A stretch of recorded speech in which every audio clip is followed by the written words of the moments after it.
Dan the Dan season 2 episode number 4। Episode वहीं से शुरू होता है जहां से पिछला एपिसोड खत्म हुआ था। ज्वालामुखी की वजह से उसके अंदर का लावा बाहर आ रहा था और पूरे शहर में अलर्ट जारी कर दिया गया था और सभी लोगों को गांव खाली करने के लिए कहा जा रहा था। बुढ़िया चिल्लाकर कहती है, देखा तुम्हारी ही वजह से वोल्केनो भड़क गया है और हम उसे शांत रखने के लिए ही सैक्रिफाइस किया करते थे, क्योंकि ग्रेट सरपेंट इस वोल्केनो से हमारे गाँव की रक्षा कर रहा था और तुम्हारी ही वजह से ग्रेट सरपेंट मारा गया, तो अब हमारी रक्षा कौन करेगा। तब मोमो को कुछ याद आता है, क्योंकि अर्थवर्म ज्यादा देर तक धूप में सर्वाइव नहीं कर सकते। तो फिर लेजेंड ने कैसे कहा कि एक ड्रैगन हेवन की तरफ बढ़ेगा। वो बुढ़िया से कहती है, वो लेजेंड सरपेंट के बारे में नहीं बात कर रहे थे। ड्रैगन राइजिंग का मतलब है वो झरना, और वो फव्वारा बता रहा था कि वोल्केनो फटने वाला था और यही बात लेजेंड को भी पता थी। और जो लोग बहुत ज्यादा डरे हुए होते हैं वो इस हद तक पागल हो जाते हैं कि लोगों की बलि देना और अंधविश्वास जैसे बकवास पर यकीन करने लगते हैं। मोमो अपनी पावर से उस सरपेंट को उठाती है। बुढ़िया कहती है,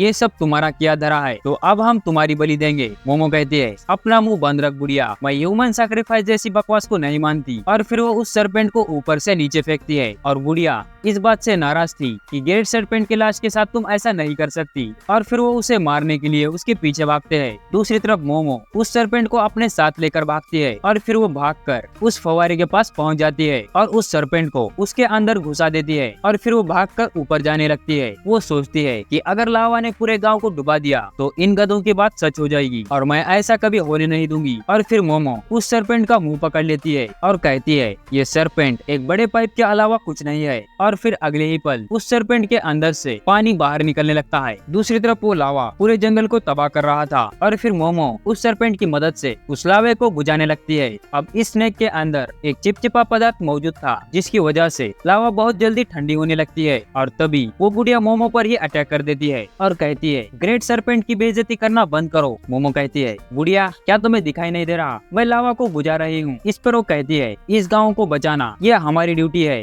यहाँ किसी बाहर वाले की कोई जरूरत नहीं, और अब हम तुम्हारी बलि देकर वोल्केनो को शांत करेंगे। और फिर वो भागकर मोमो की तरफ बढ़ने लगते हैं। और तभी प्रिस्ट बीच में आ जाता है और कहता है, ओ मुझे तो पता ही नहीं था कि तुम मास्टर की पोती हो। दरअसल ये प्रिस्ट ग्रैंडमा सेको का स्टूडेंट है और उसने 3 हफ्ते पहले ही प्रिस्ट से कहा था कि मैं तीनों को वहाँ भेज रही हूँ, उनका ख्याल रखना। पर लास्ट वीक तुम वहाँ टेम्पल में आई, मुझे लगा कि तुम एक विजिटर हो। और फिर प्रिस्ट इन सभी से लड़ने लगता है और कहता है, मैं इन सबको संभाल लूंगा, तुम जाकर लावा को शांत करो। और फिर वो उस स्नेक की मदद से उस लावा को बुझाने लगती है। दरअसल मोमो ने बहुत ज्यादा पावर इस्तेमाल कर लिया था, इसीलिए उसकी एनर्जी बस अब खत्म होने ही वाली थी। और तभी इविल आई वहाँ पर आकर उस सरपेंट पर अटैक करने लगता है और फिर वो तेजी से आकर बुढ़िया को किक मारकर उसका हाथ तोड़ देता है। तब मोमो किसी तरह उसे बचा लेती है। वो फिर से अटैक करने के लिए आगे बढ़ता है। तब प्रिस्ट उसे एक किक मारता है, लेकिन इविल आई प्रिस्ट को बस मारने ही वाला था। तब मोमो भी उसे बचा लेती है। अब इस वजह से इविल आई को बहुत गुस्सा आता है और वो कहता है, तुम हमेशा से ही मेरे रास्ते में आ रही हो, तो इसीलिए मैं पहले तुम्हें मारूंगा। वो कहती है, क्या तुम लोगों को मारना बंद करोगे? जीजी एक मर्डरर नहीं था, और तुमने ओकारुन के साथ क्या किया? वो कहता है, मैं किसी के बाप का नौकर नहीं हूँ, जब मेरा दिल करेगा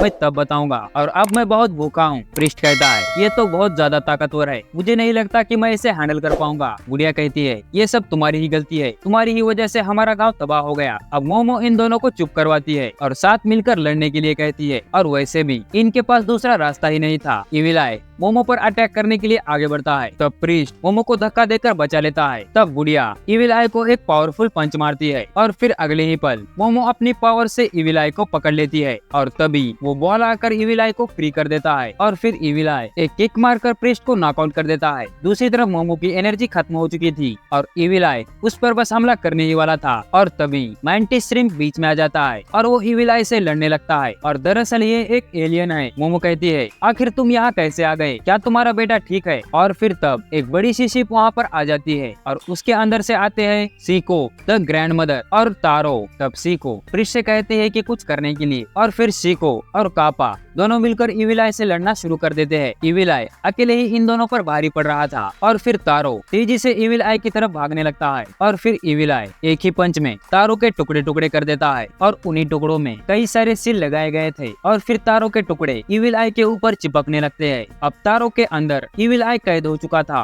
और ये सारा प्लान ग्रैंडमा सीको का था। और फिर चिकिचिता जो कि कापा का बेटा है वही इस शिप को चला रहा था और फिर वो उस स्नेक की मदद से सभी लावा को बुझाने लगता है। दूसरी तरफ सीको उस प्रीस्ट को डांट रही थी। तब वो कहता है, दरअसल ये सब तुम्हारी ही गलती है, अगर तुम मुझे और इन्फॉर्मेशन दे पाती तब मैं इनकी और मदद कर पाता। और फिर वो तारो को भी थैंक्स कहती है। तब वो कहता है, मुझे तुम्हारा थैंक्स नहीं चाहिए, अब मैं मेरे इंटरनल ऑर्गन को कहाँ रखूं। दूसरी तरफ मोमो ओकार उनको बचाने के लिए भागने लगती है और फिर वो चाहकर भी अपनी पावर इस्तेमाल नहीं कर पा रही थी। और तब कापा मोमो की मदद करता है और तब हम उस होल को देखते हैं जिसमें लावा पूरी तरह से भर चुका था। कापा कहता है, माफ करना, मुझे लगता है कि ओकारुन अब मर चुका है। मोमो चिकिचिता से यहाँ पर पानी डालने के लिए कहती है और फिर वो उसे बचाने की कोशिश करती है। कापा उसे बार बार रोकने की कोशिश करता है। चिकिचिता कहता है, तुम्हें वहाँ अंदर जाने की कोई जरूरत नहीं, लेकिन मोमो अभी भी उसे बचाने की कोशिश करने लगती है। तब चिकिचिता उस शिप की मदद से बहुत सारे लावा को बाहर निकालने लगता है और फिर उस लावा को ठंडा कर देता है। और फिर तब उस बड़ी सी बॉल के अंदर था ओकारुन, वो भी जिंदा।